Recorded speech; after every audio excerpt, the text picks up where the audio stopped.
दोस्तों garment business शुरू करने से पहले कुछ बातें होती हैं जिनका ध्यान रखना होता है हर बिजनेसमैन को। तो दोस्तों आज का मेरा मेनली वीडियो होने वाला है।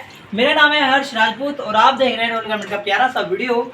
आज की इस वीडियो में हम बात करने वाले हैं कि गारमेंट बिजनेस शुरू करने से पहले किन बातों का ध्यान रखें, या कोई भी बिजनेस। देखिए आपके लिए ये फायदेमंद वीडियो होने वाला है।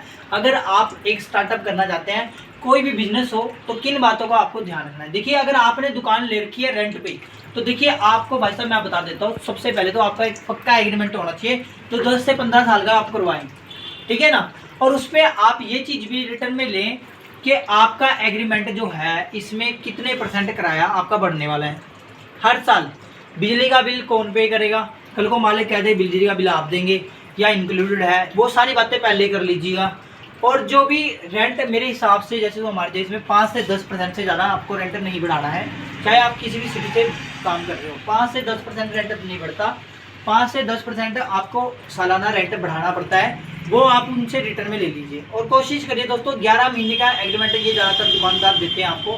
11 महीने का एग्रीमेंट जो होता है, इसमें क्या लॉस होते हैं मैं आपको ये भी बता देता हूँ।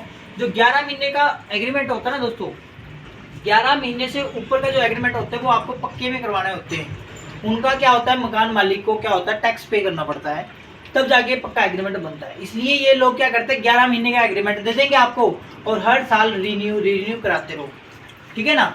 पर लेकिन अगर आप पक्का एग्रीमेंट करवाएंगे तो आपको वो, उसमें आपको बता देता हूँ, 11 एक तो होता है 12 साल का और एक होता है 15 साल का। 15 साल के वैसे तो आप किसी भी साल के करवा सकते हो, पर इसमें क्या होता है 15 साल की जो 10 और 12 साल के एग्रीमेंट होते हैं, 15 साल के एग्रीमेंट होते हैं, इसमें मकान मालिक आपसे दुकान खाली नहीं करवा सकता है बॉस, चाहे वो जितना मर्जी जोर लगवा ले। कहीं क्या होता है कि आप, बहुत सारे बंदे कहते हैं कि भाई साहब हमने दुकान शुरू की थी और दुकान फिर मालिक ने कहा कि खाली कर दो, अरे तो उसमें क्या होता है कि आपको दिक्कत आ जाती है। तो दिक्कत ना आए तो उसके लिए एक पक्का एग्रीमेंट करवा लीजिए। उसके बाद मैं अगर बात कर देता हूँ, फिर आप जो दुकान ले रहे हैं, देखिए आप वहाँ पे एक चीज़ का ध्यान रखिएगा, फुटफॉल कितना है वहाँ पे, लोग कितने रहते हैं, स्कूल कॉलेज यूनिवर्सिटियाँ कितनी है वहाँ पे, क्या वहाँ पे लोगों का जमावड़ा मिल रहा है आपको। देखिए बिजनेस तो वहाँ होगा ना जहाँ लोग होंगे। क्या आपने जो लोकेशन चूज की हुई है, जहाँ पे आप ये शॉप ले रहे हैं, वहाँ पे आपने रेंट देखा, क्या वहाँ पे रेंट वो उतने लोगों को शूट भी कर रहा है, इतना है भी क्या वो रेंट इतने क्या, ठीक है ना। ऐसा ना हो कि वहाँ पे रेंट आपसे कुछ ज़्यादा ही ले लिया, वहाँ पे फुटफॉल इतना है नहीं, लोकेशन अच्छी है नहीं। दोस्तों इस बात का ध्यान रखिए, लोकेशन एक बहुत ज़बरदस्त चीज़ आती है। फिर आपको लोकेशन अच्छी देखनी है, और एक बात का और ध्यान रखिए, लोकेशन तो आप देख ही ली, बट आप जहाँ पे दुकान ले रहे हैं आपने ये भी देखना है कि आपका बिजनेस बढ़ाना भी तो है, आपने आने वाले 1-2 साल के अंदर आपने बिजनेस ग्रोथ भी करना है। तो आपकी दुकान के आग पास क्या कोई दुकान खाली पड़ी हुई है, क्या दुकान जो बना रखी है नीचे वाली अलग है, ऊपर का अलग फ्लोर है, ऐसा कुछ वहाँ पे सेटअप बढ़ा रखा है। क्योंकि कल को जब आपका बिजनेस बढ़ेगा तो आप क्या करेंगे, ठीक है ना दोस्तों, तो आपको दुकान की जरूरत पड़ेगी, एक दुकान और चाहिए पड़ेगी आपको। तो वो आप पहले से ही देख के रखिए कि कल को अगर मेरा बिजनेस चल पड़े तो मैं ये ऊपर वाली दुकान, जैसे कि हमने ये ली है, अब देखिए हमने ये दुकान ली है, ये पूरा सेटअप बहुत बड़ा है, पर अब क्या हो रहा है कि ये दुकान भी छोटी पड़ रही है, धीरे धीरे बिजनेस बढ़ ही रहा है और दुकान छोटी पड़ रही है। तो हमने सोचा कि हमें इसके ऊपर लेंटर एक पड़ा हुआ है, दुकान ऊपर खाली पड़ी हुई है, तो हम वो भी रेंट पे ले लेंगे। क्या ऐसा जुगाड़ वहाँ पे है, इस बात का भी आपको मेनली ध्यान रखना है दोस्तों। अब बात आ जाती है तीसरे पॉइंट में क्या बात करते हैं कि देखिए आपको इस बात का ध्यान रखना है कि जो दुकान आप करने वाले हैं फिक्स प्राइस की होगी या बार्गेनिंग वाली। फिक्स प्राइस में ज़्यादा बेनिफिट रहता है। बेनिफिट क्या रहता है कि कस्टमर लॉयल बन जाता है, कस्टमर सभी कस्टमर को एक जैसे रेट मिलते हैं और कस्टमर को एक टाइम भरोसा हो जाता है आपके ऊपर, जो कि बार्गेनिंग की दुकान में कहीं ना कहीं दिक्कत देता है। बार्गेनिंग में क्या होता है कि आपको ही बैठना पड़ता है, आप गल्लू लाल बड़े रहोगे, वहाँ पे गल्ले में बैठना पड़ेगा आपको, आप बैठोगे काम होगा नहीं, अगर आप होगे तो काम नहीं होगा।